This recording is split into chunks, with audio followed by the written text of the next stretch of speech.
All right, everybody, we are live. Welcome to this week's edition of Fights Unwrapped. This week, I have my co-hosts both here, Alec Carr and Dustin Hunt, with me as we talk about UFC Vegas 73, as well as some surprising headlines that have surfaced within the last 24 hours. But before we do that, we gotta pay our bills real quick, and that I am going to pass off to Alec. So do your thing, Alec.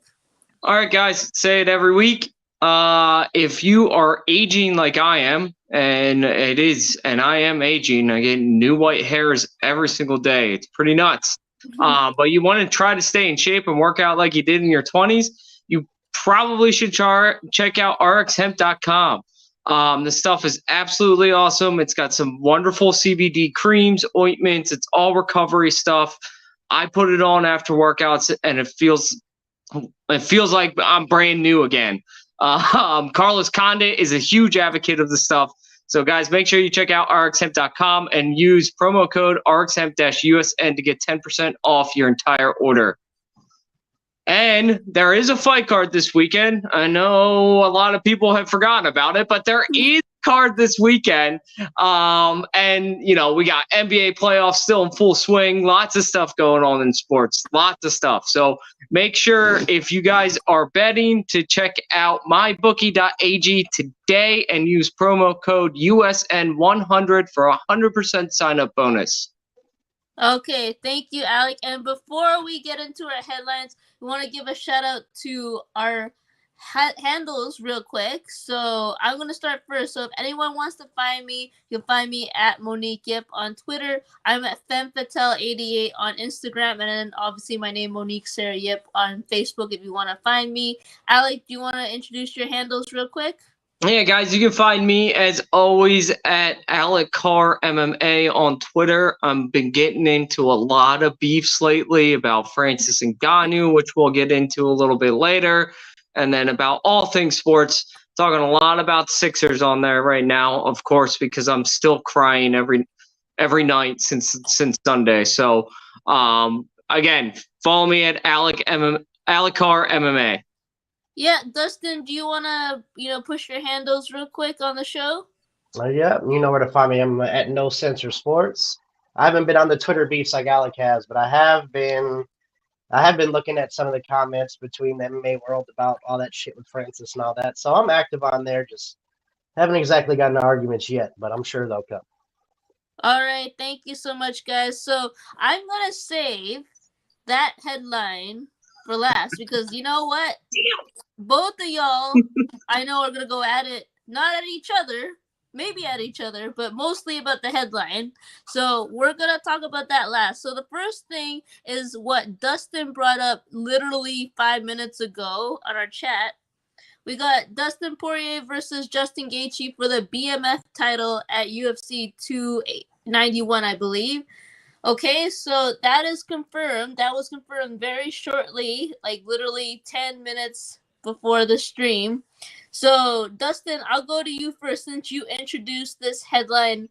What do you think about the fight? Do you like it? Do you not like it? What are your thoughts? This is a all-around great fight. If you're an MMA fan, in my opinion, you know what's going to happen. It's going to be entertaining. These guys are going to go at it. It's going to be a stand-up match, most likely. Actually, not most likely. Justin Gaethje ain't going to go for no damn takedown. Especially against Dustin Poirier. He's got a little skills with that guard down there. When it comes to this fight, I just know what it's going to be. Now, who's going to win? I honestly think it's going to be Justin this time. I think Justin's going to take the second fight. Dustin Poirier's had a really long layoff. And this is not a really long one. He fought Chandler a little bit ago, but to jump into a war like Justin Gaethje after fighting Michael Chandler like that, he's going through another war. I mean, I don't know how many of those he can take, dude. I mean, he went one with Dustin with a Hooker, and then he's fought Michael Chandler. Like, he's gotten into some wars. He had to fight Conor Conor caught him a few times. And like, I don't know how many times he's going to get hit and keep doing this and not go for the belt. Because I don't think he's going to beat, Islam, to be completely honest. Yeah. And that's another story, man. Islam's been the most silent fucking dude since he almost lost to Volkanovski. That's really weird. I haven't heard shit about him. Yeah, same. But it gets that this is a very exciting fight. Anybody who's a fan of MMA or fighting, period, this is a fucking fight to watch. If you're a casual looking to get into it, this is a fight you want to watch to get into the sport because this is going to be action packed. Leather's going to be getting laid. You're going to be hearing fucking smacks off their faces the entire fight. It's going to be a barn burner. And if it's not going to be 5 rounds, they're going to be on. I think it's a little bit one below the co-main, I Yeah. believe. So we'll see. I think this is going to be a great fight. I don't know what happens to either fighter. If Justa wins, maybe he gets a shot at the title. Maybe he doesn't. I'm not sure. But I don't know what Dustin Poirier is going to do if he wins this fight. I mean, he may have to go up and fight Islam and lose, just like Justin will. But we'll see. Just for the time being, though, living in the present, this is a great fight to fucking watch. This is awesome. I'm glad they made this fight. That's a great take on it, Dustin. I really like it. Shoutouts to Boxing MA 365, one of our loyal listeners / viewers. Thank you so much. And he agrees with Dustin. This is gonna be a war once again, a dream fight for all the fans. I totally agree. Alec, what do you think about this fight? Do you like it? Tell me your thoughts. Of course, it's a great fight. It's just funny to me that they're. I mean, when was the last? When did Jorge fight for the BMF? How long ago was that? Yeah. Like, why even throw that in there? I think the reason is because the UFC, unlike the PFL, which we'll get into, I'll hold my comments. The UFC knows how to get people engaged. And they know that Dustin Poirier and Justin Gaethje are beloved. Their fans are batshit crazy. And if this tells me that they're probably not fighting for the actual title anytime soon, which kind of makes sense because the division's stacked, it's loaded. Neither of these guys seem to, except for Justin fighting Fiziev and winning. It seems like they just kind of want to fight each other.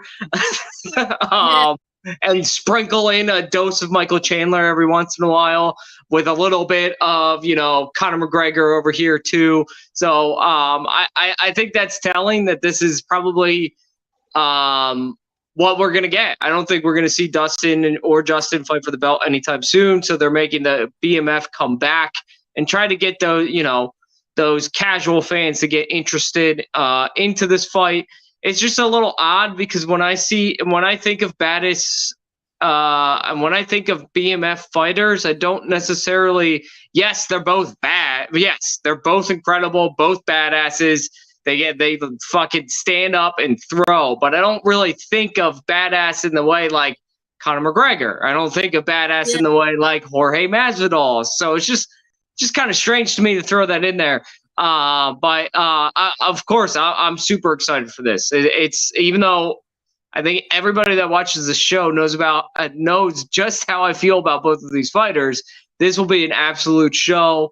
Dustin, you're absolutely right. They're going to stand up. They're going to exchange, especially with the BMF belt on the line. They're going to throw and put on a show for everybody. So, I'm even though I'm not a huge fan of either of the guys, I'm super excited for this fight. Yeah, same. I'm the same way as Alec. I am not a huge fan of either of these guys, but I respect both of them in terms of their game. And like Dustin and Alec said, they're going to stand up. It's going to be one of the most entertaining fights. It might even be fight of the year. I mean, it's definitely a candidate for that already. I can definitely see that happening. I like early predictions. I definitely have Justin Gaethje taking it. I just think that from his last performance against Fiziev, like it was just really cementing to me, like just how much better of a fighter than I thought he was. Kind of, what I'm saying, guys. So like that's what I think about this fight. I'm excited to watch it. I can't wait for it to come to fruition. But speaking of actual title fights, before we get into the one topic that both these men in the stream are waiting, like literally in their corner to jump out and scream at the world, we're gonna talk about this title fight. We got Zhang versus Amanda Lemos for UFC Boston. That just got announced not too long ago too. It's like literally at like 5:30 or something like that Eastern time. They just started like piling on all these title fights. So Anyways, I guess I'm gonna go to Alec first. I know I mentioned this pretty last minute in the headlines, but what do you think about these two women going at it for the title? I think this is a great fight. I'm super excited about this announcement. Zhang absolutely is. She's just so much fun to watch, right? Because I mean, she's throwing those crazy kicks, everything. She's just so fast on her feet. So much fun to watch. Lemos, not exactly who I thought was going to get announced for the next title, but absolutely deserved. She's a really good fighter as well. She's, I'm pretty sure a black belt in Brazilian Jiu-Jitsu, so she can take this to the ground if need be. I just think Zhang's way better than her, and this fight is not going to go to the ground. It might go the distance. I can't really make a call on it yet. It's too early, too soon in the announcement to really think about it in that way. But I think Zhang really puts on a show for us in this one. Okay, Dustin, do you have any thoughts on these two women for the title? Not too many. I mean, it's going to be a good fight, like Alex said. Zhang I'm a fan. I'm a big fan, but I'm not. This isn't something I'm looking at being one of the most exciting title fights, especially not coming up. I think Zhang's going to win. I think she holds on to that belt for a little bit until some bigger talent comes up in the division. But until then, I mean, Lemos she's a good opponent. She's not a walkover. She's not someone that's a walk in the park. But I think Zhang, I agree. She's a lot more. I think she's a little bit more skilled all around. A little bit, yeah. I think she's more skilled all around than Lemos. Well, she's got to win, right? Because we got to see Zhang versus Yan, and Dana sprinkled in that little teaser of UFC's trying to hold an event in China. We need to see Zhang versus Yan in China. That would be badass. Mm-hmm. Yeah, I mean, guys, that's the fight that I honestly think was gonna happen. But I get it. Like, Yan Zhanao just fought recently and won her fight against Jessica Andrade. So I'm guessing that's one of the reasons why they decided to put this fight on first, and then kind of be like a teaser, like you guys said, to the two Chinese women going at each other, hopefully in China, making that a really big thing. And not just for the fact that I am Chinese, like for us fans in China or Chinese fans to watch, but also for the women everywhere. This is going to be huge. Hopefully they headline this event. Obviously we're projecting right now because we don't actually know who's going to win against Zhang versus Lemos, but if Zhang wins, then obviously we got Yan versus Zhang, and that would be just amazing. So, okay guys, I think it's time, as Bruce Buffer says, to talk about the one topic that both of you have been waiting literally, I don't know how many days to talk about. So it's literally 24 hours, but it feels like 2 days that we've been talking about this. Let's talk about Francis Ngannou signing with the PFL. Now, I have my thoughts on it. I'm going to leave it to these guys to talk about it because I'm pretty sure my thoughts are going to be projected into what they're going to say. So, Dustin, I believe you wanted to go first. What do you think about this signing? I know you have many thoughts on this. I've read the pro Ngannou fucking takes about this, and I'm telling you right now, they're all stupid. They're all stupid in my opinion. Like, I'm never gonna hate on somebody for getting money. Don't get me wrong. I'm getting a big contract, and he deserved a big contract. When it came to fighting, he should have got some money. He's one of the baddest dudes on the planet. He proved it, and he's put in some work to prove that. But here's the problem. He's getting probably the same money he really would have got from the UFC. When it came to fighting, he probably would have made more money in the UFC, probably from pay-per-view, shit like that. Now, he says he doesn't care about money. He wants to be the chairman of Africa when it comes to PFL, and he wants to be some type of businessman. Here's my shit about that. I'm going to give you my take. First of all, you don't just walk into the business world like that. I've already said that. You don't. Francis Ngannou is not a CEO. He's not somebody who knows how to run a company. That's just facts. Most fighters who do start their own companies have people that run it. They don't run it. Floyd Mayweather has his own CEO. A lot of these fighters that have their own companies have CEOs and people who know what the hell they're doing, stepping into an office. That's just the truth. And then the president of Africa. Now, here's my next thing, is that people are saying, well, that's good for the African MMA. You know, they're going to bring. First of all, African MMA is already there. Mhm. You got guys from Nigeria like Izzy that grew up there when he was little. You have, Kamaru Usman. You have Francis Ngannou. There's plenty of talent coming out of the African regime. Plenty of it. So then the UFC has built over there in Africa. The UFC has lines over there in Africa. So to sit over there and act like Francis Ngannou is bringing something new to MMA in Africa, they're lying to themselves. That doesn't make any fucking sense. What's he gonna do? He doesn't have the money to invest over there. He doesn't have the money to build facilities. The PFL doesn't have money to do that. So therefore, let's talk about that. And number two, we're gonna get to the integrity of the shit. So I would have respected Francis Ngannou more if he would have entered into the heavyweight tournament and been like, yeah, I'll fight your guys. I'll fight. I'll go through your tournament. So, and here's the next thing. I think it's a slap in the face for the heavyweights in PFL. So this guy gets to go be a super fight. And basically, he's guaranteeing one of his opponents $2 million. That's what I read. He's guaranteeing his opponent in the super fight in PFL $2 million. What the First of all, who's fighting for $2 million? Who's worthy of that? Please pull him out. Is Tyson Fury going to go into 4-ounce gloves and fight you for $2 million? No. He could make $40 million tomorrow. Why would he do that? What opponent is going to jump in there with one of the baddest heavyweights on the planet that's not exactly in MMA, that's not the biggest MMA draw, or if they cross brand from boxing to MMA, what dude is just hopping in there for $2 million? That's worth stepping in there with Francis Ngannou. Who? Because the only guy I know that's worked that is probably John Jones. You think John Jones is going to get out of his UFC contract, come fuck with you in the PFL? No. He's actually going to stay and fight the best fighters in the world in the UFC. It's probably what's going to happen. And again, you're spitting in the face of the heavyweight champ, in my opinion, in the PFL. So whoever wins that tournament, you're basically playing fucking Super Mario. And if you win the game, at the end of the game, you get to go fucking fight Bowser. That's how I look at it. That's how I look at it. You get to go fight the final boss. So what? They're going to put... So if you win the tournament, basically, you win $1 million. If you fight Francis, you get $2 million. Does that make any fucking sense? To anybody?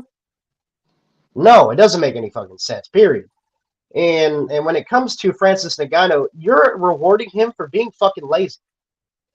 So you're telling me you're going to make one of the PFL heavyweights fight him after they have to cut weight and train constantly for 6 months out of the year, fight constantly for 6 months out of the year, and face this big-ass monster, healthy, fat, making a bunch of money, and you're going to throw me $2 million to get my ass beat? Does that make any sense? No, it doesn't, PFL. I'm talking to PFL. Francis got his bag. He swindled you. God damn it.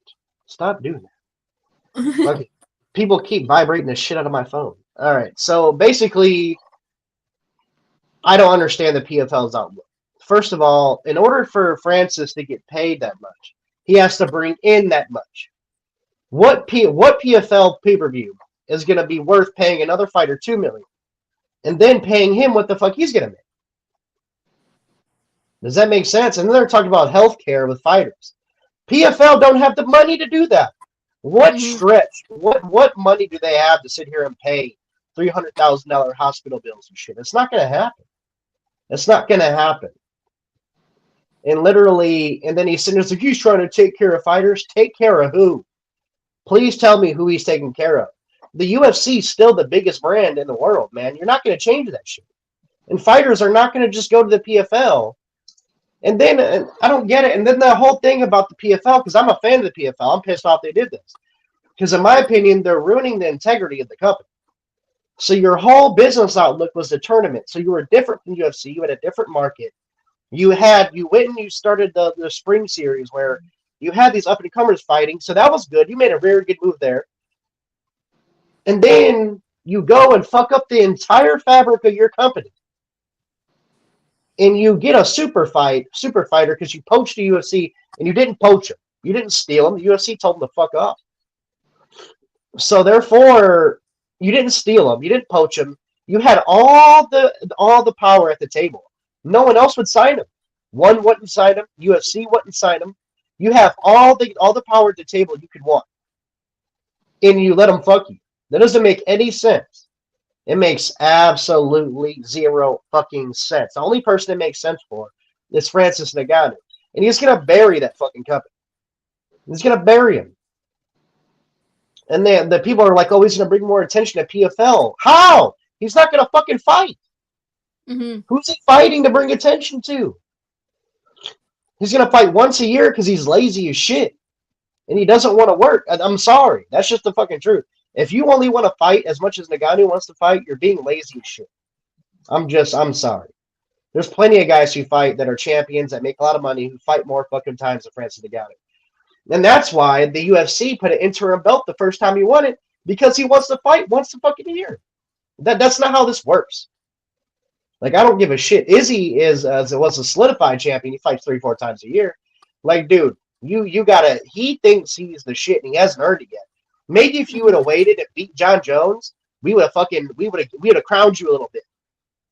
Maybe if you would have beat John Jones, solidified your legacy, solidified that legend, we would have gave you that. We would have gave you those props. We would have let you just walk around doing whatever the hell you want. But you haven't. You haven't. You haven't gotten a deal with boxing. Why? Why? Why wouldn't Tyson Fury accept the fact to beat your ass for $30 million? I wonder why. So therefore, it doesn't make any sense what the PFL is doing. It's fucking stupid. And I can understand them. And people talk about the Jake Paul thing. I understand PFL trying to take a little dip in the Jake Paul market, okay? Because he's a kind of a he's like an amateur fighter to a point to them, and they could probably bring in some little things to someone to fight Jake Paul in MMA and maybe make it entertaining. Francis Ngannou is not Jake Paul, dude. He's a fucking killer. He's a straight killer. Like, you do not fight this guy for fucking fun. This dude will hurt you. He will knock you the fuck out. You do not step in the ring to Francis Ngannou for a fucking spectacle.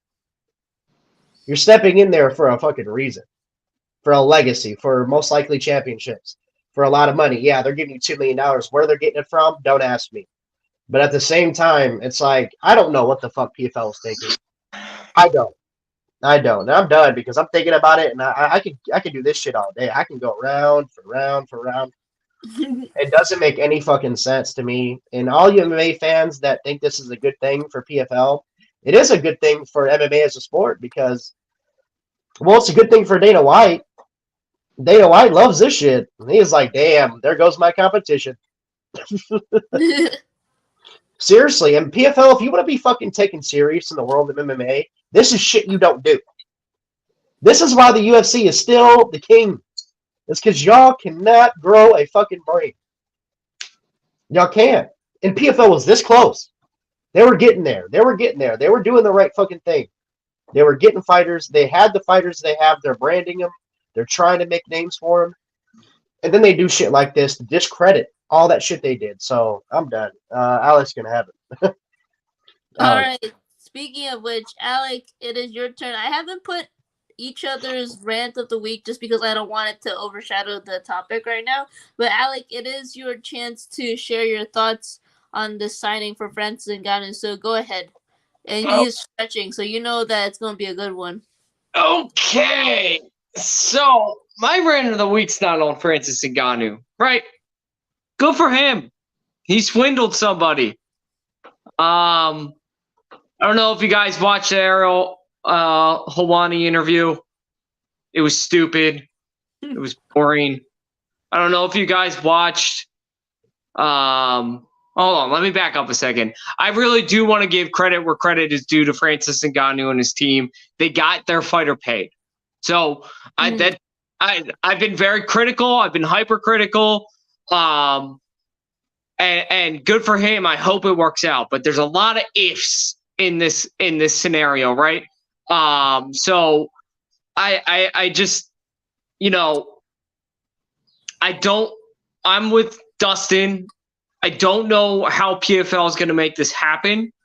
They gave him, they haven't announced how much equity that he has in the company. They haven't announced how much they're actually paying him.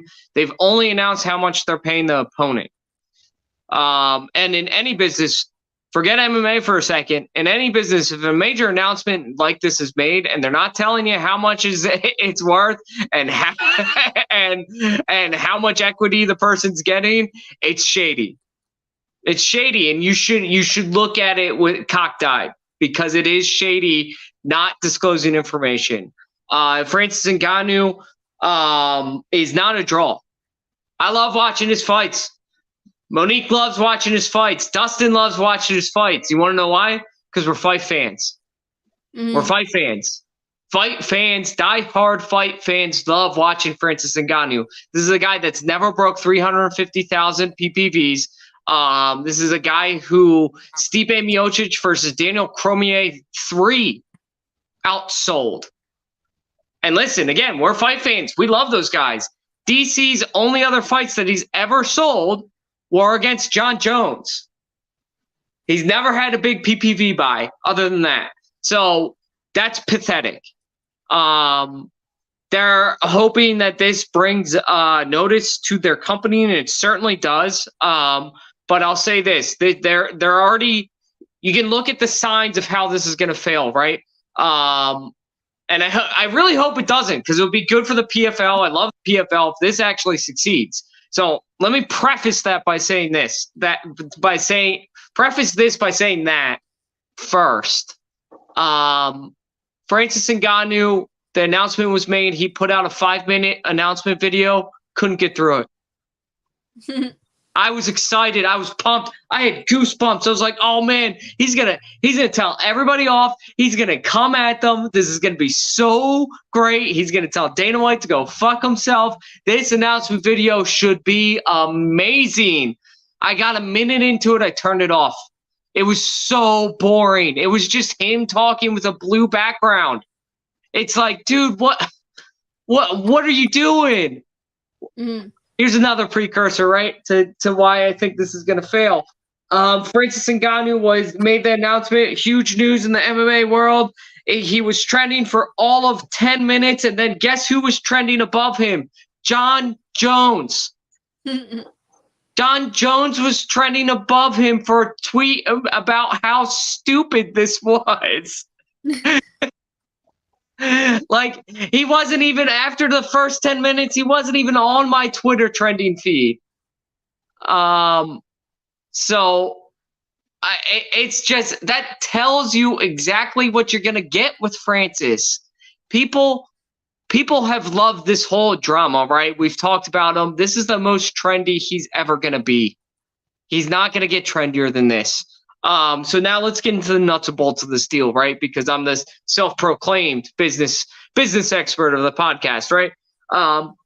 So the numbers that we're hearing thrown around is high 7 figures. I've seen the $30 million amount thrown around. We've seen equity. We've seen $2 million for his opponents. I want everybody to understand this is going to sound like a lot of money, but for a company like PFL's status, it's not.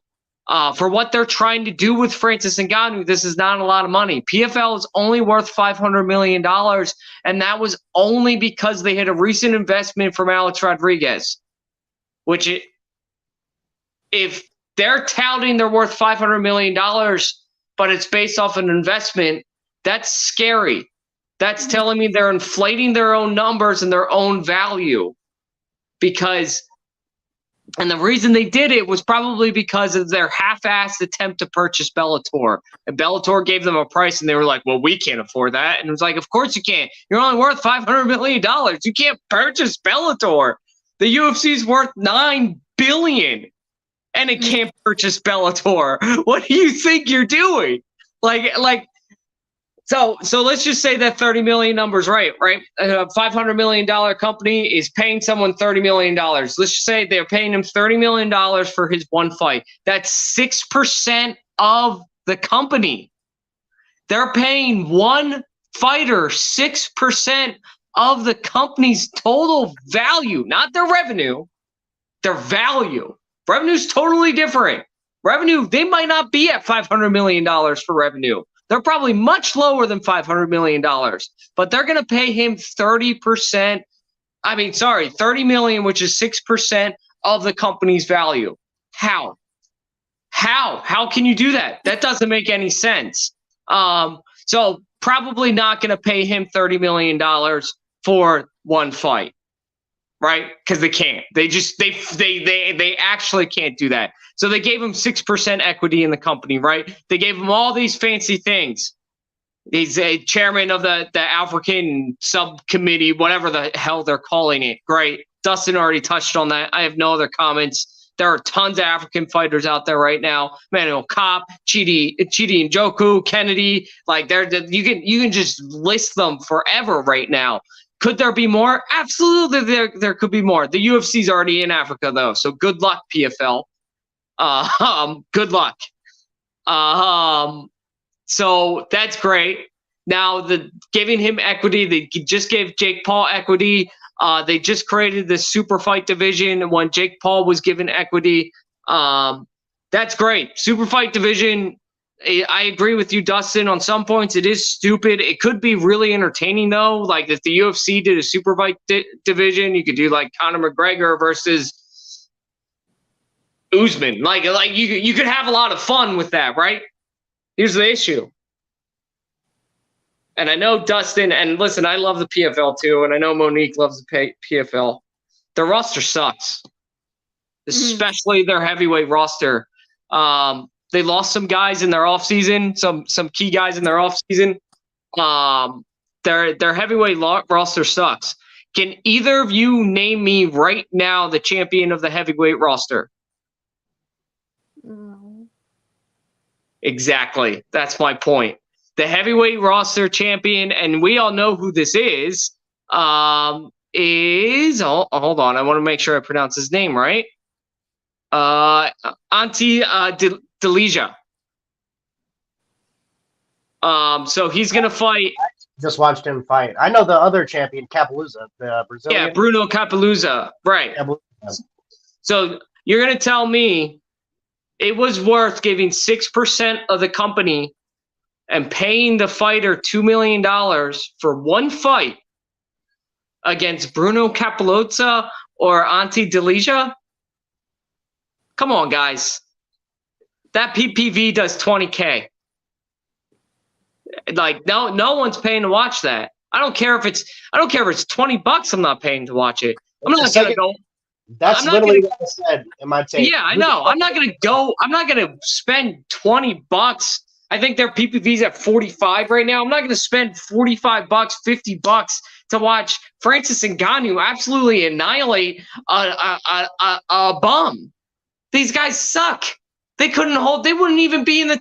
No one in the heavyweight division in PFL or Bellator would be in the top 15 in the UFC right now. And then I gotta rant a little bit about the fans, right? And I love you guys. I love MMA fans, but you're driving me fucking up a wall, man.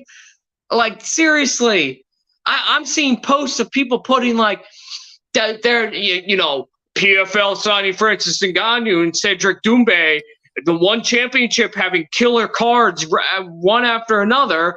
Bellator's doing well over there. The UFC better watch out. What? And they're pointing to cards like this one in the upcoming weekend, right? I got beef. I got serious beef with that. First and foremost, UFC has the best roster out of every fight promotion out there, and it's still not even close. The one that's catching up is one championship, not PFL. One championship is catching up. I think there are a couple of guys in one championship that could come to the UFC and be champions right now. And Dustin and Monique both know how big of a fucking deal that is for me to say that. I think Brandon Brooks could be champion in the UFC right now. I think Demetrius Johnson could be champion in the UFC right now. There's a bunch of guys out there. I don't see anyone on the PFL roster that I could say for certain that not only wouldn't be champion in the UFC, but wouldn't be in the top 10 in their respective division. There's one guy in the PFL at 170. The champ at 170, I think he would do great in the UFC. Now, do I think he would be Leon Edwards? I don't know. But do I think he would be top 10, top 15? Absolutely. I think he's actually one of the guys in PFL that they better market the shit out of because I think he's a beast. He's really talented. But so that's true. And they just signed Cedric Doumbé, right? And I got to talk about this because this is all related. And I promise you guys I'm going to wrap it up soon and bring it all back to Francis Ngannou and this stupid contract. So the Cedric Doumbé, right? Everyone's talking about how great of a signing it is for PFL. Oh, my God, the UFC lost out. How do we know? He's been a kickboxer his entire life. He's never fought in MMA. He's only fought in kickboxing. The UFC very rarely misses out and misevaluates a fighter. Very rarely. It happens. When it happens, it's a big deal. Let Cedric Doumbé, if he wants to make a big name for himself, he'll become PFL champion and then come to the UFC. That's what will happen. This idea that a $500 million company is now going to compete with a $9 billion company. There are 1,000, just again, I know I'm nerding out a little bit with the math and the business part of this, but I just want everyone to understand something. There are 1,000 millions in 1 billion. 500 million, 9 billion. Think about that for a second. That really shows you just how far apart they are. The UFC right now, if any promotion were to go first, right now, if anyone was supposed to would get scooped up by Dell, if any of these other major promotions would sell, it wouldn't be one, it wouldn't be Bellator, it would be PFL. They have made a huge financial mistake in this contract. Whether it's equity, whether it's $30 million, and let's not forget, they're also, whether it's equity or $30 million for the one fight, they're also going to pay him for his board seat. They're paying him more money for his title. I can't think of it right now. Chairman of Africa, whatever it is. So they're paying him for those things. And like Dustin said, with what money? You only have $500 million. You're going to give, so the $30 million is just 6%. That doesn't include all the other stuff they have to pay him for. So we're talking probably around 8 to 10%. You're going to give this guy who hasn't sold more than 350 PPVs in the number one MMA fight promotion in the entire world of all time more than 6% of your company's worth? What? This will go down if it doesn't work out, and I don't think it will go down. Not just Dustin, not just as the biggest mistake contract in MMA history, one of the biggest mistakes in all of business. This will be taught in college courses of what not to do. That's how potentially bad this could be. PFL could literally implode because they were looking for clicks and views. One Championship was smart. As soon as he asked for a board seat, they said, nah, man, we were ready to give you 20 mil, but we're not giving you a board seat. That's too much. It's way too much. Bare Knuckle Fighting still hasn't disclosed what they asked for, but they said, no, dude, no, we won't survive if we pay you that much money. PFL has made a devastating mistake to their business plan. They have gone totally off course with Jake Paul and Francis Ngannou. They weren't patient. They're trying to rush and become the next UFC. It's not going to happen, guys. It's just not going to happen. Off of what Alec just said with the rushing shit. Stick around for a while. The UFC took a long time to become what they were, man. They didn't start and just become the UFC. Like if the PFL league just stuck around and gathered talent, kept going, stayed on the right track, and kept the fabric of their company in line, and stuck to their guns with the tournament style, with everything like that, you could have built this company. You really could have. You didn't need Francis Ngannou. Bellator at one point was great. There was a one point of Bellator was really good, and then Bellator kind of fell off. But that shit happens. UFC's had runs where they didn't have good fights. UFC's had runs of bad statistics. But then they got this little golden nugget called fucking Conor McGregor. And that is what it is, man. Like, soon as like the golden age of MMA with Rampage and all them ended, they got this fucking just diamond in the mud called Conor McGregor. That's it. That's all it takes sometimes. Is one fighter, but it takes patience. Just takes patience. And before we go to Monique, I had one last comment. Everyone's complaining about the fight cards of the UFC, right? I mean, I know you guys see it on Twitter. Everyone's complaining about the fight cards. Well, hold on a second, Dustin. Listen, guys. The UFC puts on the best fights in the world. They're the best promotion out there. We've had bangers. Now, we've had some injuries that have made some of the key fight cards not as good. The UFC can't control that. And even still, they have been so quick to replace fighters. We got guys taking fights on 5 days' notice. Are you kidding me? UFC has had a fantastic first quarter of the year. They haven't released their numbers yet. They probably won't until June. But Dana White has said it's the most revenue we've ever generated in the first quarter. So, and the one thing Dana White does not lie about is how much money they're making.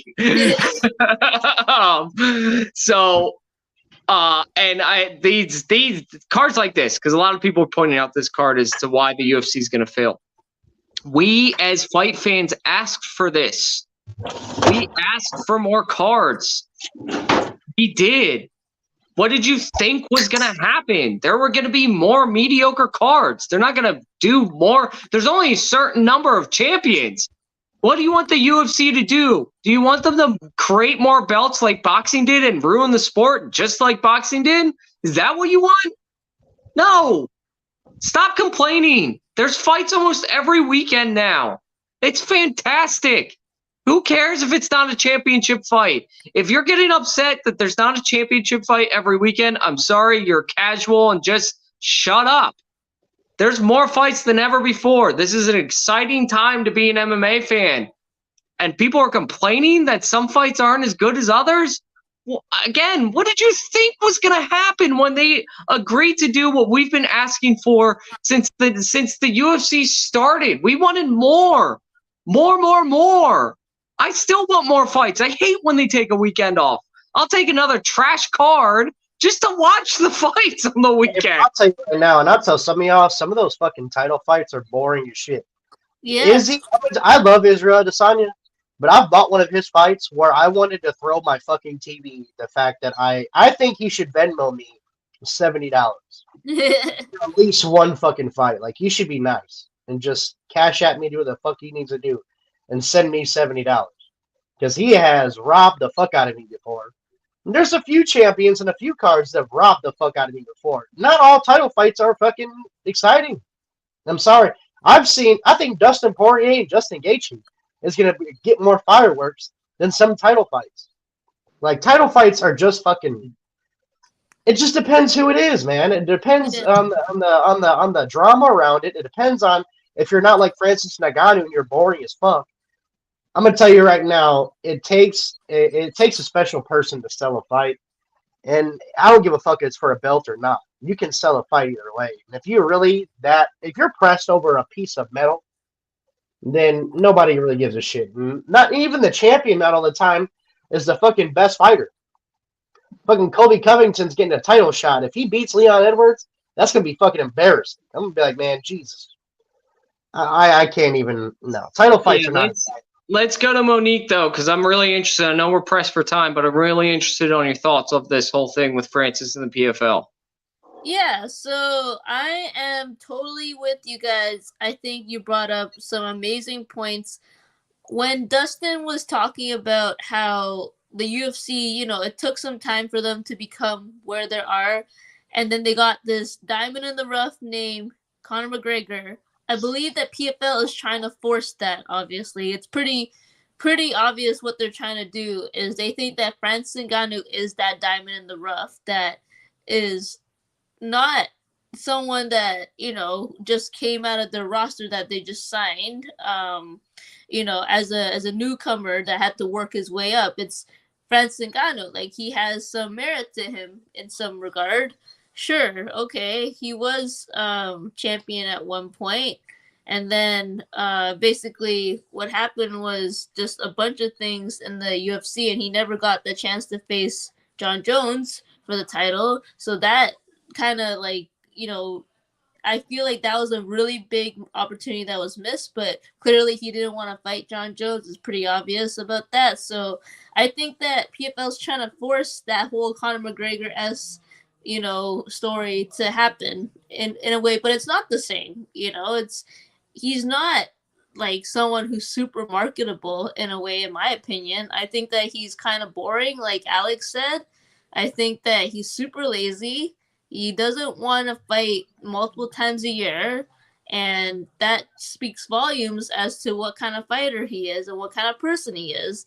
And in terms of the business sense of it, he just wants, I want this, I want that, I want this, but I don't want to earn any of it. I just want you to give it all to me. So I think that PFL made a stupid mistake giving him all those different chairman, board seats, freaking CEO of PFL Africa. It's just, I think it's unnecessary. Like you said, there are so many African fighters out there, and they're just growing. There's different fighters from different promotions out there, and a lot of them are African fighters that are thriving in the sport. So why do you need someone that's the chairman of PFL Africa when there's just so many fighters that are booming in their careers? So I think that was really stupid, and like Alec and Dustin both pointed out, where are they gonna get the money to pay for all of Francis Ngannou's shit? I don't know how many investors they're going to need to freaking get that money, but that's pretty much what I think is going to happen. They think that because they signed, Francis Ngannou, all of a sudden all these investors are going to come and probably try to capitalize on the fact that, oh, now we have like a rock star, superstar of a fighter in our midst in the promotion. So I want a piece of that. I don't think that's really going to happen. Just like Alex said, he didn't make that many pay-per-views. And pay-per-view buys for the UFC. So why is that going to happen for PFL? And then also, I think in a way that the only thing that I see it benefiting for fans is the casual fans might want to see somebody that is super dominant. I think that sometimes some people want to see someone get beat the shit out of, right? And especially casual fans out there. So maybe the fact that Francis Ngannou is part of the PFL is probably going to annihilate those heavyweight, champions, fighters, what have you, might be a good thing for the casual fans. And that's maybe one of the only things that I can see it being. But like Alex said, it's not going to make that many great pay-per-view buys. So and all in all, I agree with my co-hosts, and I think it's a stupid, the signing I think was great in a sense, but also a lot of it was just kind of unnecessary and a waste of time, and I think it's going to be a waste of money. But I'm coming, and my co-hosts are coming from a place of being hardcore fans. So I think that's one of the reasons why we feel so strongly about this topic. Now, any of you guys have any closing thoughts before we move on to our main card? I have one. You brought up investors, which is a really good thing to bring up because that's what they're banking on. Yep. Right now, I think I've read like 15 independent investors. Alex Rodriguez, Wiz Khalifa are like the two biggest ones. I know Jake Paul put up some money when he came in. Eventually, investors learn what a bad investment is.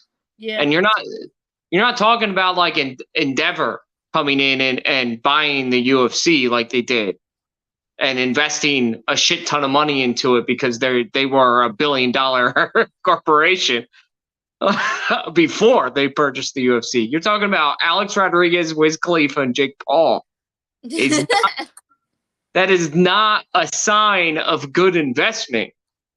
So if that's what they're trying to do is build this up for more investors, who you are, and this is really important, guys, for anybody who's trying to start a business and get investors, who you allow to invest matters. It matters. And if your top investors are Alex Rodriguez, Wiz Khalifa, and Jake Paul, it's probably not a good thing. That doesn't scream, oh, great investment. Alex Rodriguez has lost a shit ton of money on bad investments. Wiz Khalifa, I can't speak to. I don't know his investment portfolio that well. But Jake Paul is a scam artist. Quite literally on trial, going to court for running a Bitcoin currency scam. So, like, you're not going to get an Endeavor interested in purchasing you if a guy on the board is currently under investigation for financial crimes. Like, come on, guys. You had a good thing going. I'm upset. I'm upset, guys. I'm upset. We need to move on. Yeah, well, it's their mistake, and they're gonna learn quickly that it's a mistake. And I'm hoping it's funny because I'm hoping that it's not as big of a mistake as it is. But I feel like we're all on the same page. Also, one more comment. Also, real quick, what if Francis loses? Yeah. Bro, if he fights Capaluza or somebody like that, and he gets his shit rocked, bro, I'm going to fall over laughing. This is a fight game. This is a fight game, guys. There's no guarantees in this. What if he loses? Bro, I'm telling you right now, the CEO of PFL might have a thought to jump off the balcony if Francis Ngannou gets knocked the fuck out. I'm just going to be completely honest. If he gets caught, if I was a PFL CEO and I saw Francis Ngannou get folded, I'd be like, you know what? I'm going to sell the company right now. For half its worth. Like, literally. I will sell that company for half its worth when I saw Francis get dropped. I'm like, we're done. Just call it off. Well, I'm glad we can end this topic on a really light note. But now we got to talk about the one card that was, and the main event was supposed to be the co-main of the card that just happened during my birthday weekend, but now is the main event of UFC Vegas 73. So we're going to talk about the main card real quick, guys. This should be a breeze for us to go through because these fights are, how do I say it? They're not the most eventful fights. So let's start off with the last fight. Okay, we have Michael Johnson versus Diego Ferreira. I'm going to start off first, okay? I am not the fondest fan of both these fighters. I'm going to be honest. But I respect the hell out of Michael Johnson. I honestly think out of the both of them, he hits harder. And I can see some type of, TKO victory. Maybe I'm a little bit going far out the window, but I just think that I can see it happening versus someone like Diego Ferreira, who I don't think hits as hard and is overall like an okay fighter. So, Alec, I'm going to go to you. Who do you think is going to win this bout? Before I get into that real quick, for my prelim call-outs, guys, this card is not the best card, but it will be a lot of fun to watch. There are some great fights on the prelim. Chase Hooper's fighting Nick Fiora. That will be a great fight. Chase, I don't know why it's not on the main card. You have Ryan Croce versus Urbina, which will be a really fun fight to watch. And then Yair Latifi is fighting Rodrigo. Nascimento. That's going to be not really important, but will be a blast to watch. So for this fight, I think this is a little bit of a gimme for Michael Johnson. Yeah, he's never been he beat Dustin Poirier, but he loses weird fights, wins weird fights, but he's marketable as all hell. So the UFC throws him in there. And I think we see a knockout in the second round. I think Michael Johnson absolutely destroys Diego Ferreira. Okay, Dustin, do you have any thoughts on this lightweight bout? Michael Johnson is one of those dudes that like I watch, and I've watched him since Ultimate Fighter. Like I have watched Yeah. this dude for a very long time. I always thought he was very, very talented. He's always like, you know, when dogs do a little fucking side shit, they don't understand what's going on. Michael Johnson makes me do that. Like Michael Johnson makes me able to go back and just watch all his fights and figure out what the fuck happened to him. Because like, I said, look at that. See, boom. You don't understand. They used to say Michael Johnson, Bart. That's how we do it. So basically, I don't understand why he loses. I think he's super talented, dude. I don't get it. He's one of the coulda, woulda, shoulda fighters. That's how I mark him. Just like Uriah Hall. That's him. Yeah, I'm gonna put him in that category. Him and Uriah Hall. Shoulda, woulda, coulda.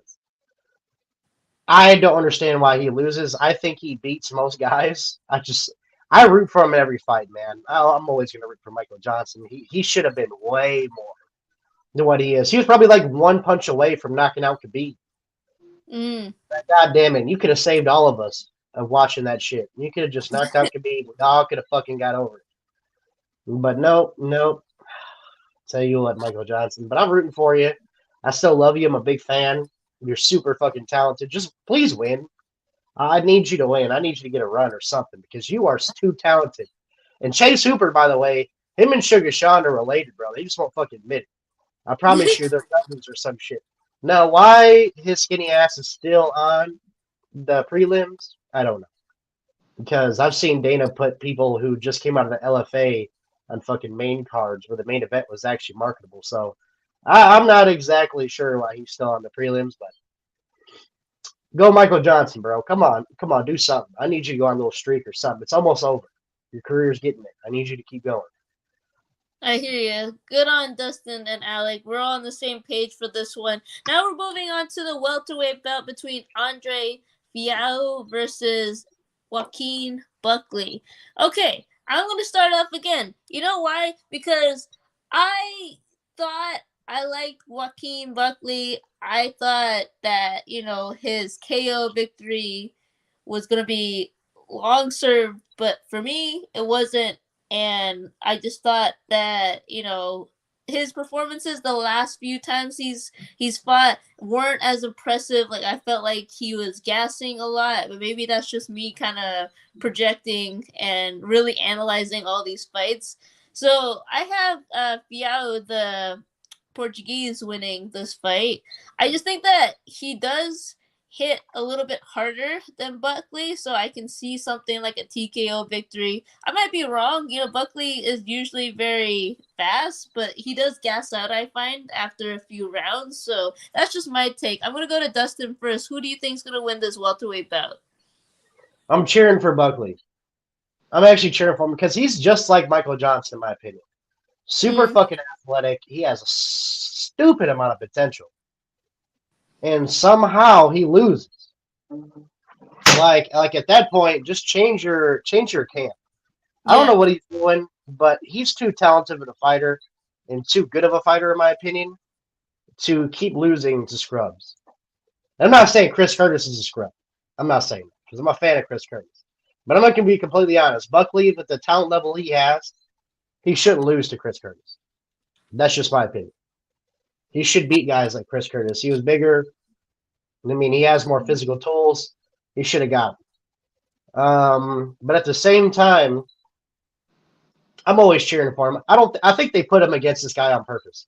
This guy's not on a winning streak. I'm just going to be real. They did it on purpose. And this guy he's got a little bit of experience in the UFC. He came out of a really weird fight promotion, fought for the PFL a little bit, but at the same time, Buckley should beat this dude. I'm going to be honest. Yeah, he throws a little bit, but Buckley has too much talent. He has too much raw talent. I hope he's working hard. I hope he's training hard and doing what he's fucking supposed to do. Because if he is, he'll win these fights. It's just the fact that I look at it, I'm just like, Buckley, something is wrong. Something is wrong. It's either overconfidence, bad coaching, or something is going wrong. Someone's telling him the wrong thing. I don't know what it is. I can't put my fucking finger on it, just like I can't with Michael Johnson, but I don't know, man. Go Buckley, but I think he should win this fight. Okay, Alec, who do you think's gonna win this welterweight belt? I got Buckley 100%, and I'll tell you why. I've said it multiple times. He was in the wrong weight class. He had no business being a middleweight. No business being a middleweight.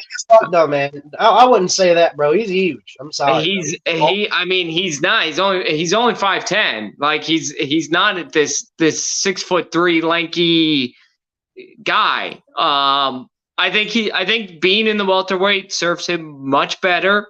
I think he'll have better cardio. He's been working for a while on cutting. It wasn't like he made a quick cut to 170. Listen, I'm not going to say he's going to go into the welterweight division and absolutely annihilate dudes, but I think he's going to be much better in the welterweight division. I think he'll be faster, which is scary to think about. I think he could cause problems for a lot of people in the top 15. That's for sure. So I think he does win this fight. I think we might see 2 knockouts here, guys. I think we see a knockout with Michael Johnson, and I think we see a knockout or TKO in this fight as well. Okay, thank you, Alec. Hold on, let me respond to Alec. If he doesn't belong in the 185 division, does Chris Curtis? Because Chris Curtis, he ain't big at all. But, I mean, he wins fights. I mean, let's be real, though. Like, Buckley's huge. Buckley's huge. I mean, he's not small. Chris Curtis, that's a different topic for a different day, but he's on his way out of the UFC. Yeah, I mean, I'm just saying, bro. Buckley's big. Like, you see that dude's bulk, okay? That's huge. The dude's a big guy. Chris Curtis has been exposed a little bit, but again, different conversation for a different day. All right, guys, we got to move on to the next belt, which is technically supposed to be a strawweight belt, but I think they're doing a catch weight of 120 for these ladies. We have Emily Ducote versus Lupita Godinez. So, again, I'm going to go first because I'm supposed to be the self-proclaimed WMMA expert of this show. So, I like Ducote, but I think that Godinez has more to offer in terms of just overall being the better fighter. I think, I just, for some reason, not to be, kind of biased, but like the Mexican kind of reign right now for the UFC is really getting to me, and I think that's one of the reasons why I'm picking Godinez, because I'm really liking the fact that these Mexican fighters are taking over these divisions. Obviously we got Brandon Moreno, Alexa Grasso, and then we have Yair Rodriguez, and now Godinez I think is taking over as well. So I see her rise. I think overall she's gonna win by decision. I don't see a victory in terms of a TKO or a submission, but it'd be fun if one of those things happens. So I think I'm going to go with Godinez for this one.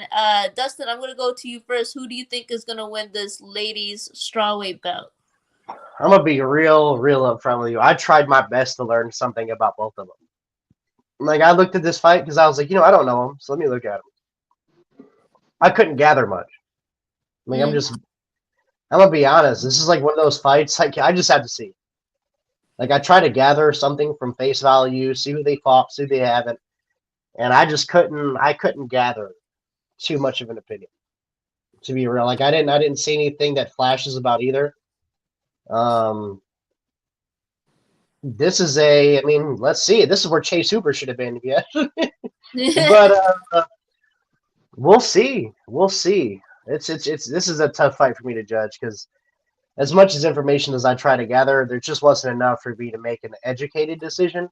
But hey, Sunday morning, this is one of them I'll be watching. So let's go. Yeah. All right, Alec, who do you think's gonna win this ladies strawweight catchweight belt? Yeah, I agree with you. I think Lupita is a much more well-rounded fighter. I think it's going to be a close fight, though. Lupita's coming off that split decision against Cynthia Calvillo. Mm-hmm. And Ducote, they're both good. Neither of them are great, right? If we're being honest. So I think Lupita gets it done. I think we do see a decision. We get, 2 knockouts, and then this is probably not going to be a super exciting fight. Yeah, for sure, guys. Let's move on to the co-main event. We got the middleweight bout between Edmund Sebastian versus Anthony Hernandez. Now, guys, I like the main event, but I kind of like this fight just a little bit more. And I'll tell you why. It's because a lot of people are sleeping on Anthony Hernandez. And honestly, they shouldn't, because he made a fool out of one of the greatest BJJ guys in the UFC. And I'm talking about Rodolfo Vieira. Okay, you gotta remember that fight. A lot of people thought, "Oh man, Vieira's gonna smoke him. He's gonna submit him." And then what does Anthony Hernandez do? He submits Rodolfo Vieira, and that really started to change the tides. And then he won his other fights against Josh Frein and Marc-Andre Barrow. Right? So I mean, the guy's climbing up there slowly, but he is. And I honestly think that Fluffy, as Anthony Hernandez calls himself, is going to win this fight. And it's funny because a lot of people are like, "You crazy, right? It's against Edmund." I'm like, well, Edmund has his setbacks, as well. So I just think that Anthony Hernandez, this is his time to shine. And I honestly think he's going to win this fight. Alec, I'm going to go to you. Who do you think's going to win? I agree with you 100%. Listen, I love watching Edmund fight, but I'm actually perplexed by people who are, praising Edmund like this great fighter. He's a fun guy to watch, but he's not a terrifically great fighter.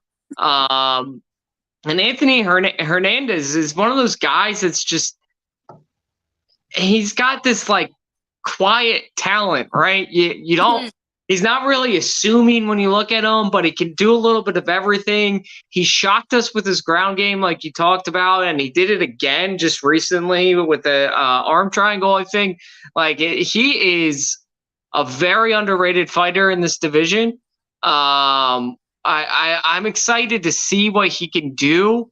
I think he can.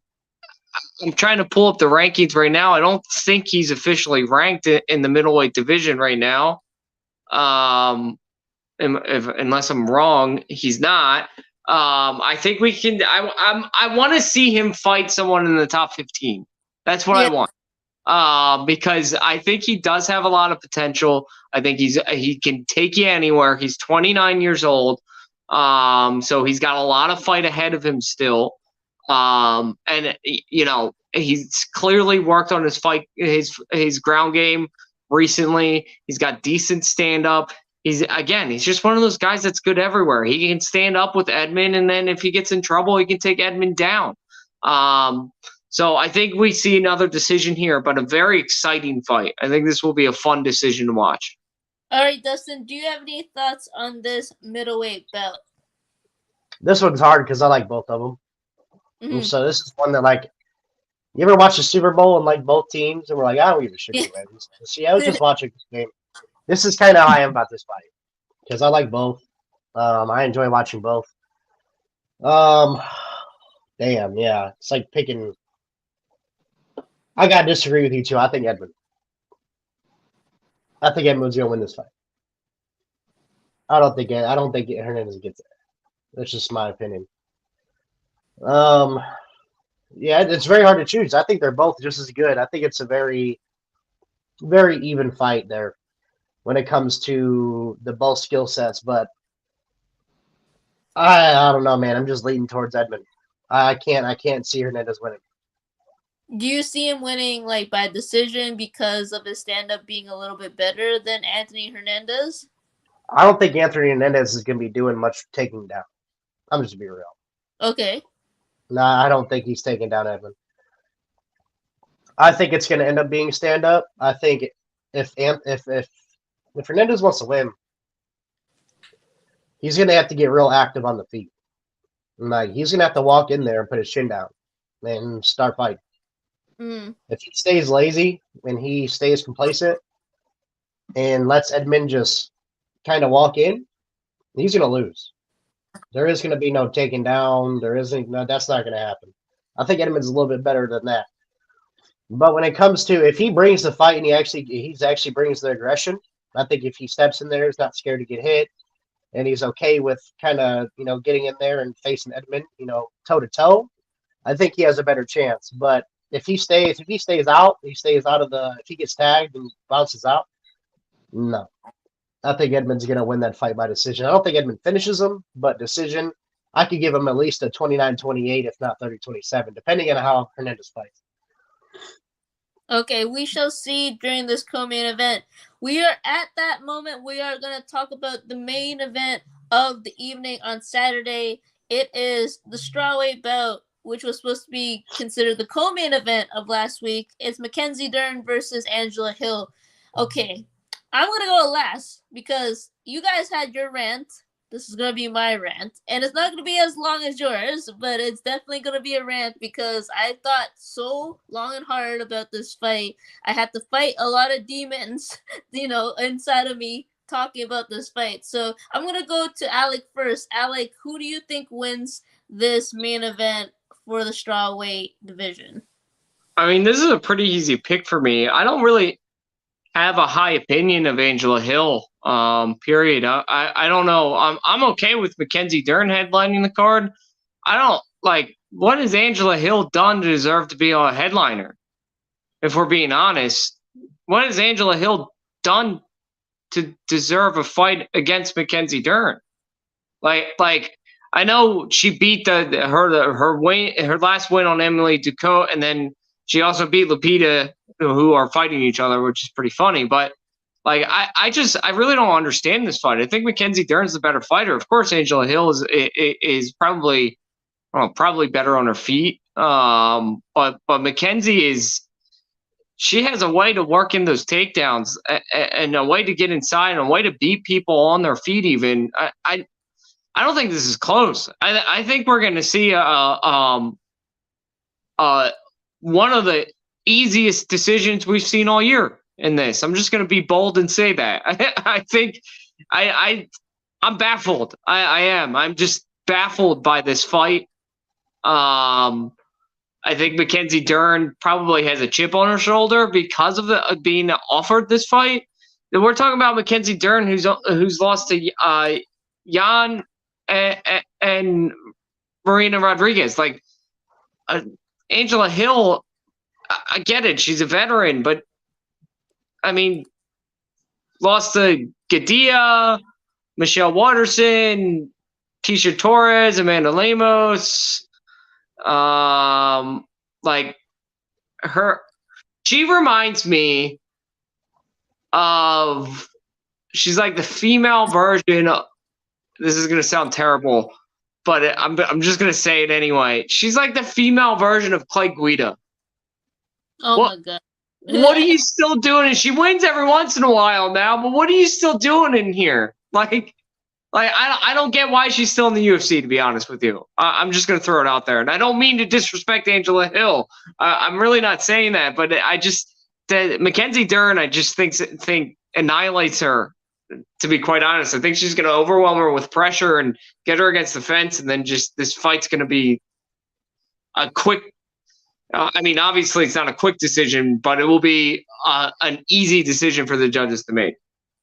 Okay, Dustin, do you have any thoughts on who is going to win this strawweight bout between the ladies? I don't know what it is about Mackenzie Dern, but she's so underwhelming for me. I don't know what it is. Like she's one of like the more bigger names in the division, but she's so underwhelming. I don't know what it is about her, but I get tired of seeing her. Like I don't know what it is. Like she's good on the ground. I mean, I don't think she's special. I don't think anything she does is super special. I don't think that she has that championship value. I don't think she's going to get there. I'm just tired of seeing her. I don't know what it is about Mackenzie Dern. Just something about her just screams to me. Like, I don't think Mackenzie Dern is that good, dude. Angela Hill, I'm going to speak to her record. Angela Hill has been robbed like 3 times. Mm-hmm. It's public. She's been robbed from the judges like 3 times.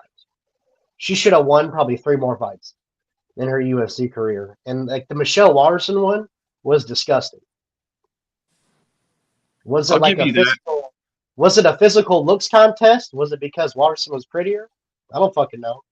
Because that doesn't make any sense why she lost that. There's a couple of her fights, dude. You could go back and watch and be like, she didn't fucking win. Like, let's be completely honest. I don't know why she's getting shit on by the judges like that, but Angela Hill's a very good stand-up fighter. This is it's like a legendary matchup, dude. Striker versus grappler. It is what it is. Angela is more of a stand-up. She's crisp. She's a good kickboxer. Mackenzie Dern's gonna try to take her down. It's old fucking cat and mouse. I mean, that's what we're watching in this fight. Cat and mouse, wrestler versus striker. It is what it is. I wouldn't even call Dern a wrestler. Like, she's more of a jiu-jitsu-y takedown artist. More of like the trippy, like she does the judo type shit. She's not really a shooting. She's not really double A. She's not chain wrestling. She's more slick with it. She likes to do little trips, or she takes advantage of little positions. But again, man, nothing about Mackenzie Dern she's nothing about her jumps off the table ever. I've watched her fight. Nothing. I've never been impressed. And I don't know what it is. Like, if Angela Hill can knock her out and not get taken down, I think she has a good chance on the feet. If Mackenzie Dern does not get her on that ground, Angela Hill has a very good chance in this fight. And that's just what it is, because Dern is nowhere near the striker. Nowhere near it. So if she don't get down, she's fucked, in my opinion. Like, she's completely fucked. So we'll see, man. We'll see. I think I'm gonna go against the grain, dude. I think Angela Hill is gonna shock her. I'm just gonna be. I'm gonna go against the grain because I don't like Mackenzie Dern. I don't think she's a good striker at all, and I don't think she's a master at really anything. If you really ask me, that's just, I don't know, man. This is how I feel. Yeah, man. It's funny because I feel like Mackenzie Dern has very polarizing, fans and haters. Very much so. So there are a lot of fans out there. She just doesn't jump off the page. And I'm going to get to that in terms of my opinion on these fighters, but I just think that, like, the reason why a lot of people gravitate towards her when it comes to this division is because of her, her past about having that BJJ background, being almost like BJJ royalty in a sense to a lot of people that practice it. So I think that's one of the reasons why she has so many fans. And she has the haters too, that because, like, a lot of people are judging her based on her looks and not really because of her merit or her game. Anyways, so that goes beyond the point of what I'm trying to say right now. So my rant of the week is this fight. Ever since this fight was announced, guys, I have been on it, like literally analyzing it, going back and forth, thinking to myself, who do I think is actually going to win? I had to be unbiased. No offense, Dustin, because I do have a bias, when it comes to Mackenzie Dern. Not a good one. I'm actually on your side, okay? I actually think that how do I say it? I think she's only really great at jiu-jitsu. I think that the other parts of her game are just not as developed, and it's pretty obvious. I'm pretty sure I'm not the only one that thinks that. So, and I have personal bias, against her. But I'm going to set that aside and think about who I actually think is going to win this fight. I'm on Dustin's side. I actually think that Angela Hill has a really good chance of winning this fight. Now, Alec, I understand where you're coming from because, Mackenzie Dern has great BJJ. If she gets it to the ground, chances are you're going to get submitted by her because, you're just going to. However, her last few performances, there have been people that have been caught in submissions and they've gone out of them. So I think that Angela Hill has been preparing for this fight and is going to be, prepared for any kind of submission that Mackenzie Dern's going to try. Probably going to be, most likely going to be a triangle or an armbar. Like, she loves doing those kind of submissions. So I feel like that's going to be very, like, predictable when it comes to, preparing for a fight like this. So that's why I think that Angela Hill is going to be more prepared for her BJJ if it ever goes to that. I don't think it will go to that. Maybe one or two chances here and there during the fight because, things happen during the fight game that you can't predict. But I think that Angela Hill is way better on the feet than Mackenzie Dern. Now, I agree with you, Alec, in terms of the fact that Angela Hill doesn't have, the best caliber, the best game, but she does, have her readiness and her preparedness for this fight. I think that she's going to, stuff those takedowns if she does take her down. Probably not. She's probably going to get her in a position where she's going to try to armbar her or something like that from the ground. Other than that, I just think that Mackenzie Dern, as great as she is on the ground, she really has to work on her stand-up. And the reason why she's fighting someone like Angela Hill that's ranked 14 and her is ranked 9th is because when you lose a fight in a division like the strawweight division, you get set back so much. And we all know why, because it's a really stacked division, going up to the top 10, that is, right? So I think that's the reason why we're seeing this fight. I'm not going to be surprised if Mackenzie Dern wins. I'm not going to be surprised. But if Angela Hill wins, I shouldn't be surprised, and neither should any of the fans if they really analyze this fight. Sorry, guys. Had to rant. I know. I went to 8:25 or something like that. I'll respond to Alex Talks. I just what about Angela Hill's takedown defense tells you she'll be able to withstand Dern's pressure? I just think that how do I say this? Dern because is Dern can't box. That woman can't stand up for shit. Yeah. Sorry, yeah, she can't. But Angela Hill, she has. So I get what you guys are saying. I do. I understand Dern has a glaring weakness in her game. Angela Hill has a glaring weakness in her game too. She cannot defend takedowns against high caliber grapplers. She never's been able to. Let me ask you a question. I'm gonna get some hate for this. I'm gonna get some hate. Monique might not even like this one. Brazilian Jiu-Jitsu guys are not fucking offensive. They're not. Okay. I can see that. Sorry. They're not offensive. No one in Brazilian Jiu-Jitsu is offensive. One of the best positions in Brazilian Jiu-Jitsu is to be on your back. There's nothing offensive about Jiu-Jitsu fighters. Not one fucking thing. I'm sorry. They don't chain wrestle. They're not Khabib wrestle style. They're not even judo. They're not aggressive. They're not aggressive. They think it's good to be on their back. In modern MMA, and I love the fact that she's Brazilian Jiu-Jitsu royalty. That's fucking great. That's awesome. But I'm going to tell you right now, a D1 wrestler can go into a Jiu-Jitsu tournament and win it without landing in one submission. I'm telling you right now, Jiu-Jitsu is a great sport. It's great for MMA. But Mackenzie Dern is not some shoot from across the ring, double leg, you take it down. It's not going to happen. If you can jab her and keep her big, long self away for a little bit, it's not hard. She's not offensive like that. She's just not. She doesn't even put that much. I've watched her fight. So Angela Hill, though, has also lost to a lot of people who are like that. So that's where I get to with this is I get that Angela Hill's elite on the feet, but also she's 38 years old. She's clearly. I mean, when I watch her, she's slowing down. Dern has the ability to grapple with her, like you just said. She's way bigger. She has the ability to get a hold of her and grapple with her as well. Listen. I have all the respect for Angela Hill's stand up. I really do. Her stand up is a lot of fun to watch. I can't, in my mind, see that her stand-up outweighs Dern's grappling. I can't. And I get what you're saying about the defensive grappling, but she also counters a lot of striking with her grappling as well. She's done it in many fights. So she can't stand up, but she can counter a strike with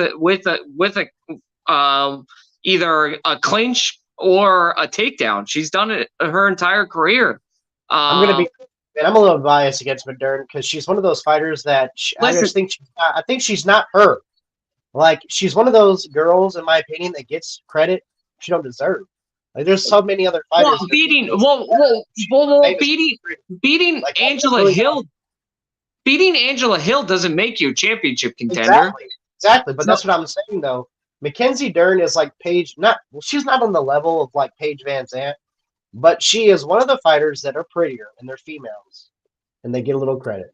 Well, regardless of that, so let's just say, and I know we got to end the show, but let's just say we give Angela Hill those 3 fights back, right?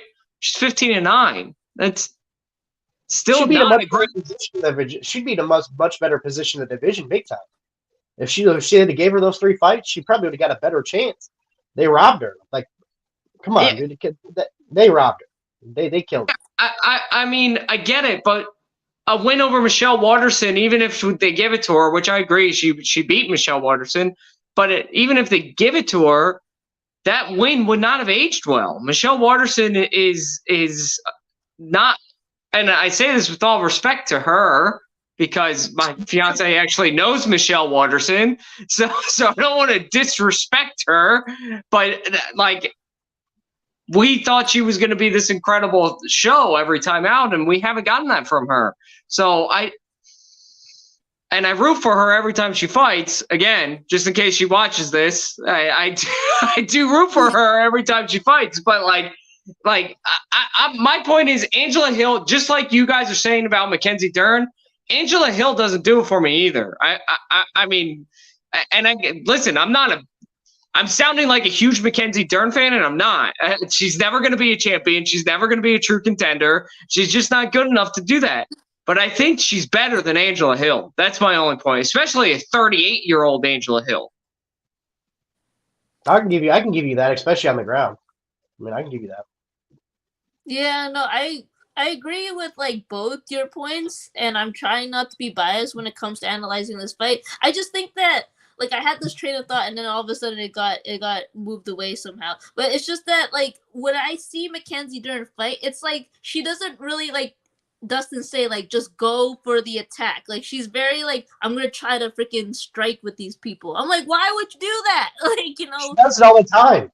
That's know. what I'm saying. That she does it all the time, and it's frustrating because all I want to see is a flying triangle. Like, you know what I'm saying? Like, I want to see that flashy shit, but she doesn't do that kind of crap. And because she doesn't do that stuff, she loses decisions like she did in her last performance. And I feel like she's going to try to do it again. And she's not going to go back to her roots, at least in the first part of the fight. You know what I'm trying to say, guys? Anyways, so if Alec, you didn't have any more points, I was just going to end the show. Yeah, okay. So basically, guys, we have, I think, a hiatus for a week, if I'm not mistaken. The next fight night is Kai Kara France versus Emir Albazi, and it's the flyweight bout. And I'm not too excited about this card. There are a few fighters that I am excited to see, like Kareem Silva and Victor Altamirano, but other than that, not too excited. And Daniel Pineda as well. I really do like him. But we do have a hiatus for the fights next week, and then we're back on June 3rd for this card that I just previewed. But thank you to my co-hosts Alec Carr and Dustin Hunt. Always a pleasure, guys. And, you know, it was great talking about Francis Ngannou and PFL. If you guys want to catch them, here are their handles again. It's at Alec Carr MMA. And that you can go ahead and find Alec and talk about all the beef you want when it comes to Francis Ngannou, as well as at No Censor Sports for Dustin Hunt on Twitter. And if you want to talk to me about anything regarding, you know, Angela Hill, Mackenzie Dern, it's at Monique Yip. You guys can definitely reach us and talk more about these fights. But now, until next time, guys, happy fight week. We will see you all next week.